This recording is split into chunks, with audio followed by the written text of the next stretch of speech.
கர்த்தருடைய பரிசுத்த நாமத்திற்கு ஸ்தோத்திரம். இந்த பதிவின் தலைப்பு இஸ்ரவேலரின் அறியாமையும் வரப்போகிறதான மூன்றாம் தேவாலயமும், the ignorance of Israel and the forthcoming of third temple. முதலாவது தேவாலயம் எங்கு, யாரால், எப்பொழுது, ஏன் கட்டப்பட்டது என்று பார்ப்போமானால், பலி செலுத்தும்படிக்காக தாவீதின் விருப்பத்தின்படி தாவீதின் மகன் சாலமோனால் கிமு 957 எருசலேமில் கட்டப்பட்டது என்று பார்க்கிறோம். பலி செலுத்தும்படிக்கு முதல் பலி செலுத்தியது ஆபேல் என்று பார்க்கிறோம். இவன் தேவனுடைய வெளிப்பாட்டை பெற்று தன்னுடைய மந்தையில் கொழுத்ததும் முதல் தரமானவைகளில் சிலவற்றையும் தெரிந்து கொண்டு ஆண்டவருக்கு பலியிட்டான். இவனுக்கு அடுத்தபடியாக நோவா ஜலப்பிரளயத்துக்கு பின்பு தேவனால் பேழையில் காக்கப்பட்டு ஜலம் வடிந்த பிறகு, ஆதியாகமம் 9:20 சொல்லப்பட்டிருக்கிறபடி, நோவா கர்த்தருக்கு ஒரு பலிபீடம் கட்டி சுத்தமான சகல மிருகங்களிலும் சுத்தமான சகல பறவைகளிலும் சிலவற்றை தெரிந்து கொண்டு அவைகளை பலிபீடத்தின் மேல் தகன பலியாக பலியிட்டான். அடுத்ததாக நோவாவின் மகனாகிய சேம், ஆதியாகமம் 10:30 பார்க்கிறபடி, அவர்கள் குடியிருப்பு மேஷா துவக்கி கிழக்கே உள்ள மலையாகிய செப்பார்க்கு போகும் வழி மட்டும் இருந்தது. இவன் கிழக்கே உள்ள மலையில் பலிபீடத்தை கட்டி தொழுது கொண்டு வந்தான். இந்த கிழக்கே உள்ள மலை என்பது மோரியா மலையை குறிக்கிறது. இவன் வாழ்ந்த பகுதி சாலேம் என்னப்படுகிறது. இவன் சாலேமின் ராஜா என்றும் நீதியின் ராஜா என்றும் அழைக்கப்பட்டான். இவன் மெல்கிசேதேக்கின் முறைமையின்படியான ஆசாரியனாயிருந்தான். இவனுக்கு ஆபிரகாம் எல்லாவற்றிலும் தசமபாகம் செலுத்தினான் என்று பார்க்கிறோம். இந்த சாலேம் மோரே தேசம் அல்லது மம்ரே தேசம் என்று அழைக்கப்படுகிறது என்று பார்க்கிறோம். அடுத்ததாக ஆபிரகாமின் ஒரே பேரனான குமாரனான ஈசாக்கை பலியிடும்படி தேவன் ஆபிரகாமுக்கு கட்டளையிட்ட சம்பவம் ஆதியாகமம் 22:2.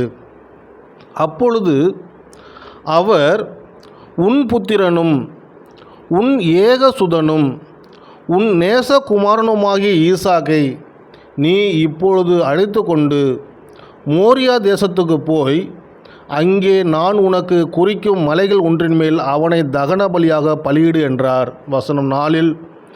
3ஆம் நாளில் ஆபிரகாம் தன் கண்களை ஏறெடுத்து பார்த்து தூரத்திலே அந்த இடத்தை கண்டான். அந்த இடம் சேம் பலியிட்டு தொழுது கொண்டு வந்ததான மோரியா என்ற கிழக்கு மலையாகும். அடுத்து தாவீது பலியிட்டதான அர்வனாவின் போரடிக்கும் களம் 2 சாமுவேல் 24:24 தாவீதினால் 50 சேக்கல் வெள்ளி நிறைக்கு வாங்கப்பட்டதும், 1 நாளாகமம் 21:24 தாவீதினால் 600 சேக்கல் நிறை பொன்னினால் வாங்கப்பட்ட முழுவதுமான நிலத்தை கிரயமாக வாங்கி பலி செலுத்தினான். அதனாலே வாதை நிறுத்தப்பட்டது என்று பார்க்கிறோம்.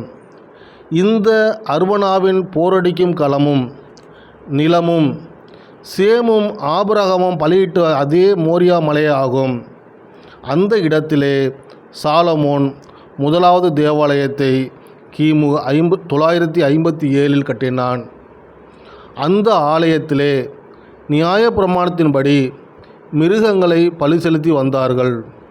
லேவியராகமம் 17:11 பிற்பகுதியிலே சொல்லப்பட்டிருக்கிறபடி, ஆத்துமாவிற்காக பாவ நிவர்த்தி செய்கிறது இரத்தமே என்ற வசனத்தின்படியும், இரத்தம் சிந்துதல் இல்லாமல் பாவ நிவர்த்தி இல்லை என்று பார்க்கிறபடி, கிறிஸ்து கைகளினால் செய்யப்பட்ட இந்த ஆலயத்தினால் அல்லாமல் நித்திய பலியாக பாவத்திற்காக தன்னையே ஒரே தரம் ஜீவ பலியாக ஒப்பு கொடுத்து நித்திய மீட்பை உண்டு பண்ணினார். ஆகையினால் கைகளினால் செய்யப்பட்ட ஆலயத்திலே தேவன் வாசமாய் இருக்கிறதில்லை என்று சத்தியத்தை இஸ்ரவேலர் இன்றளவும் அறியாதிருக்கிறபடியினால் அவர்கள் தேவாலயத்திற்காக சண்டையிடுகிறவர்களாய் போரிடுகிறவர்களாய் இருக்கிறார்கள். மேலும் ஆபிரகாமுக்கு வாக்குத்தத்தின்படி பிள்ளைகளான நமக்கு 1 யோவான் 2:25 சொல்லப்பட்டிருக்கிறபடி நித்திய ஜீவனை அளிப்பேன் என்பதே அவர் நமக்கு செய்த வாக்குத்தத்தமாக இருக்கிறது. மேலும் 2 பேதுரு 3:13 சொல்லப்பட்டிருக்கிறபடி அவருடைய வாக்குத்தத்தத்தின்படியே நீதி வாசமாயிருக்கும் புதிய வானங்களும் புதிய பூமியும் உண்டாகும் என்று காத்திருக்கிறோம்.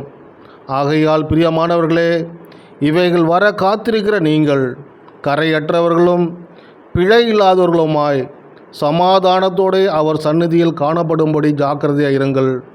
ஆகையால் இஸ்ரவேலர் அறியாமையினாலே சண்டை பண்ணுகிறவராக இருக்கிறது போல நாமும் இராமல் தேவனுடைய சத்தியத்தை நாம் அறிந்திருக்கிறபடியினால் இஸ்ரவேலர்கள் தேவனாகிய நம்முடைய கர்த்தராகிய இயேசு கிறிஸ்துவை அறிந்து அவருடைய வருகைக்கு ஆயத்தப்பட அவர்களுக்காக ஜெபிப்போம். ஆமேன். அல்லேலூயா.